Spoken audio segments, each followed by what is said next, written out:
What is going on, everybody? This weekend's Blizzard gave everyone access to Diablo IV beta, and I could not skip it for two big reasons. I played all Diablo games with the exception of Immortal, and there is some history running between me and the first game. Second reason, it is a rare game with couch co-op experience built in, and I need something to play with my wife in the evenings. Because the only game on the channel so far is God of War Ragnarok, which is a completely different game, I think I will use a story about my relationship with the franchise. This is very important to understand the direction I'm looking at it. Beware foul demons and beasts.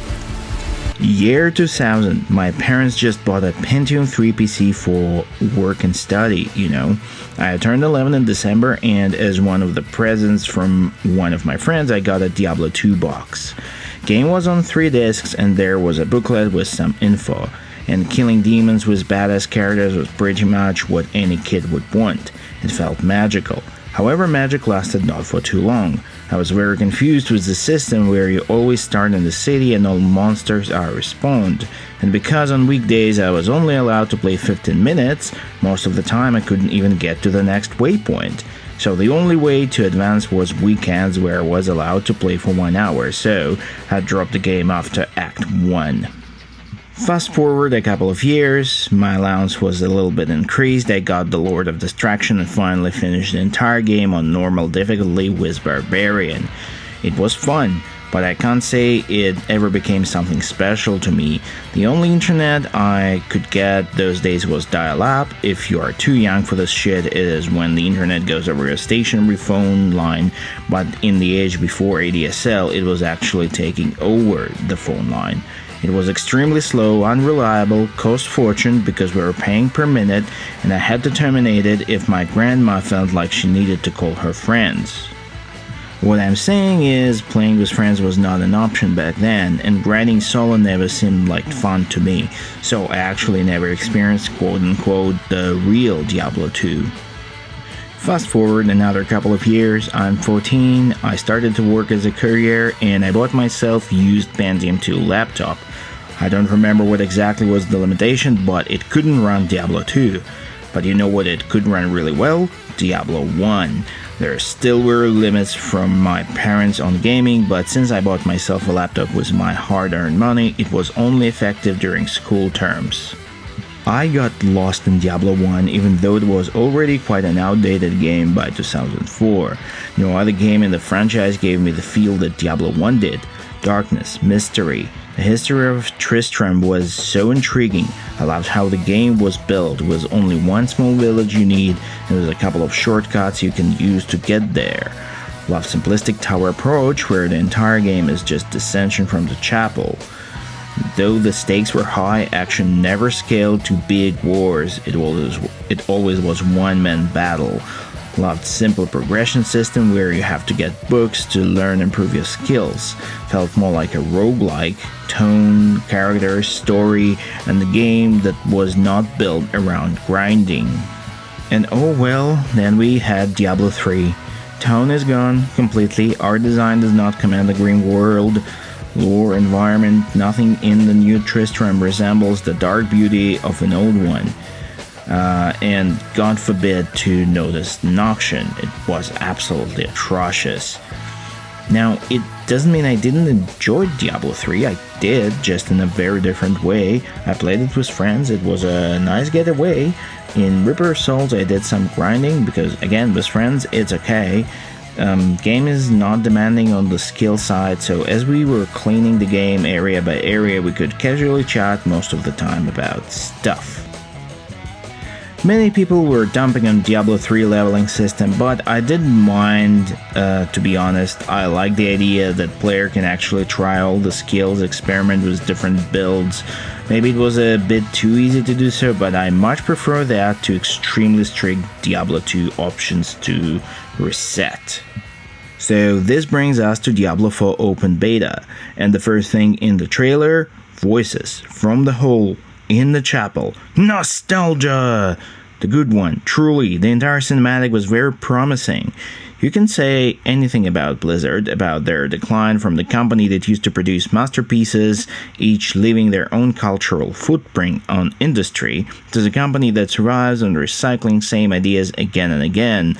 Overwatch 2, World of Warcraft expansions, World of Warcraft Classic that is not that classic anymore, but you have to give them credit for their cinematics. They were and they still are really good, this one in particular.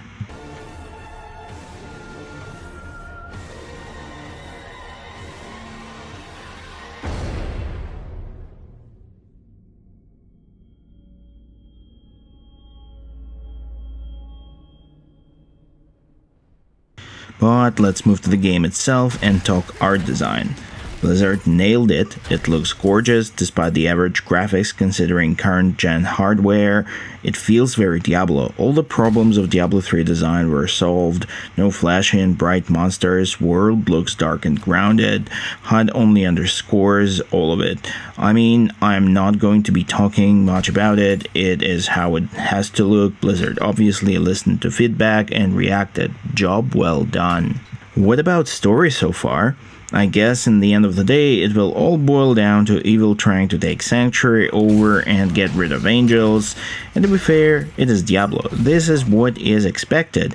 But at this stage, I kind of felt some intrigue because Lilith is not serving demons directly. She only serves her own cause. And because Sanctuary is her creation, she definitely doesn't want to destroy it or enslave it, rather corrupt it and make it look more like what she envisioned when she was creating it. And her claim to Sanctuary as creator is more understandable than generic "I'm bad, I'm going to destroy." Inarius is also a highlight, broken angel who was kept in prison for too long and then expelled from havens, worshipped by mortal but only cares about redemption. Again, those are subtle changes to Selfish Imperius from Diablo 3, but it gives more understandable motivation. Diablo has never been a game with a complex story, and it never should, but I think those minor improvements in writing are very welcome. Okay, let's finally get to gameplay. Class select around Campfire. Nostalgia! There are 5 classes available: Barbarian, Necromancer, Sorcerer, Rogue, and Druid. I played Barbarian in couch co-op with my wife and Druid solo. My wife played Sorcerer. Unfortunately, I didn't touch any other classes at all. Skill system is kind of a mix between Diablo 2 and 3. You have those big nodes. Branches connected to nodes become available when you spend enough skill points across previous nodes. Each node has its own theme. First node is for basic resource generator skill. Second is resource spender core skill. Following nodes are more centered around class-specific mechanics. On the other side is the type of skills that can be followed through the nodes. For example, Druid has elemental spells, bear form skills, wolf form skills. All of those types will be spread across nodes of different levels. So if you want to go full tanky bear, you can focus on bear skills on every node, or you can take wolf basic attack to gain resources faster on single targets, massive bear AoE as a core skill, and so on. Cool part about Druid that shapeshifter skills automatically shape you into the form, so you don't have to worry about switching forms. It may seem like a lower skill ceiling, but it feels so cool. I really enjoyed this gameplay when you tear apart enemies with wolf form, then press the button and deliver a couple of massive AoEs in bear form, then to get back to wolf form to howl and restore some HP.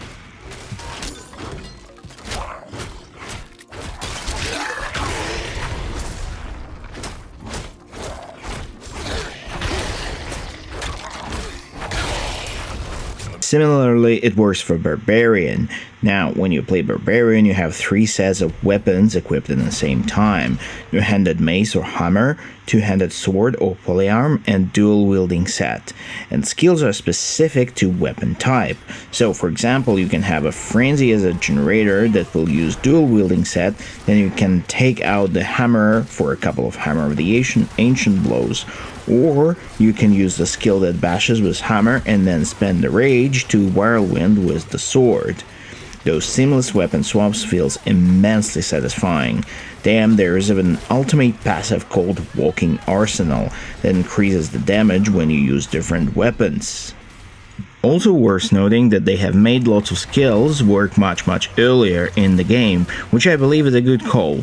For example, let's take the iconic Barbarian Whirlwind. In Diablo II, it was a very high level skill.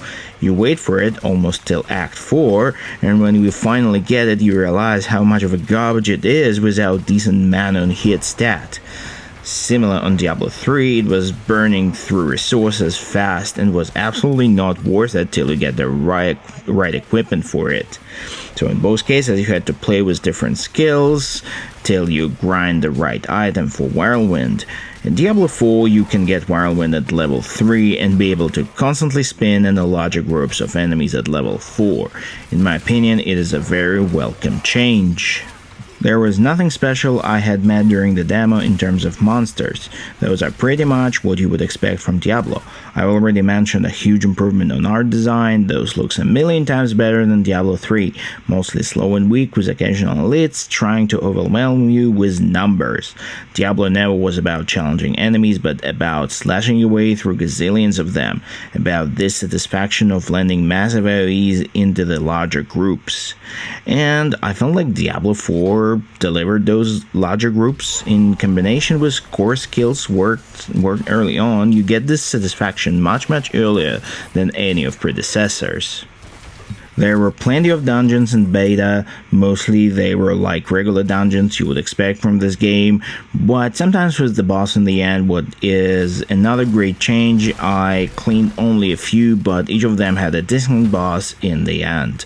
I am not sure if Blizzard will be able to maintain the variety. With the promised size of the game, there will be copycats, no doubt about that. The question is how many of those we will see. We will know only when the game is released. On the other hand, I can't say I enjoyed most of the bosses. As you could have mentioned, I played only melee classes and it never felt so unfair as in this game. Multiple times we met the boss that covers the area with those paddles, which is fine, but then it stays in one and the only way to damage them is to accept that you have to step in this paddle and take the damage. Considering the sorceress was doing significantly more damage than I did, the fight looked like she was doing the most of the job and I was running around like an idiot because I ran out of health and potions. Not all of those AoEs do massive damage, so I'm pretty sure later on melee classes will be able to afford to stay in those. But early game it is very annoying. Also, there's AoEs that make your entire screen dark and prevent you from attacking. Not sure how they are going to deal with those. Now let's talk about structure. Diablo 1 has a generated tower levels you access from Tristram, which is your base for the entire game. Diablo 2 and 3 was split into acts, where every act has a new city, but essentially it doesn't really change anything. It is a single base and you walk down the corridor from it with occasional waypoints to get back. Diablo 4, in contrast, has this open world structure. As soon as you reach Diablo-Shad, the first large city in the game, you are entitled to explore the world at your pace in many different directions. Obviously, at some point, you may be gated by the level of the area, but it never became a problem during my beta playthrough. Every time I hear open world, I flinch a bit. In lots of games it feels like adding a buzzword on top and bloating game playtime without any justification. But for Diablo it feels fine. Now it looks like instead of grinding the same area time and time again, we can go to new locations, new dungeons, and do the same grinding. I admit it's just a sugarcoating the same concept, but this is the concept that Diablo players seem to enjoy, and for what it was, it may result in more hours of gameplay for myself. Online, we have to talk about it. I hate that Diablo 3 and Diablo 4 are not playable offline. I would absolutely love the idea of killing some time in this game with Steam Deck during train rides or flights. I don't understand why offline experience is completely denied, especially when online doesn't bring that much. In all the time I played the beta, only once I have actually been interacting with other players to kill some elite enemy and to get the legendary chest. That's it.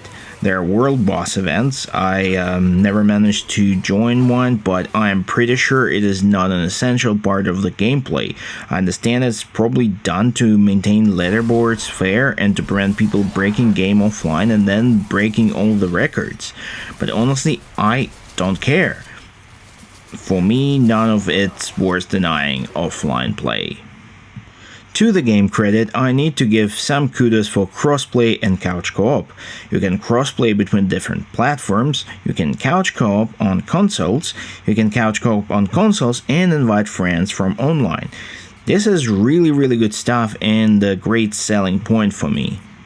Summarizing, I think Diablo IV brings enough improvements into the franchise and corrects lots of mistakes of its predecessor, maintaining core elements beloved by players and reinforcing them, answering the question from the thumbnail, will I play it? With friends and my wife to get some fun getaway time? Absolutely. It has couch co-op, it has crossplay, all the things I just mentioned, and it has all the elements to have relaxed fun. Will I actually try hard at the game and play it for the channel? Very unlikely. I probably will make the one review of the full game as soon as it drops and I finish it. But yeah, this is not really my thing. I don't believe I will be able to bring a lot to the community there. Though, if I ever start streaming, maybe it can be an option to chill with viewers for a little bit. That's all I've got for today. Thanks for watching and see you in the next video.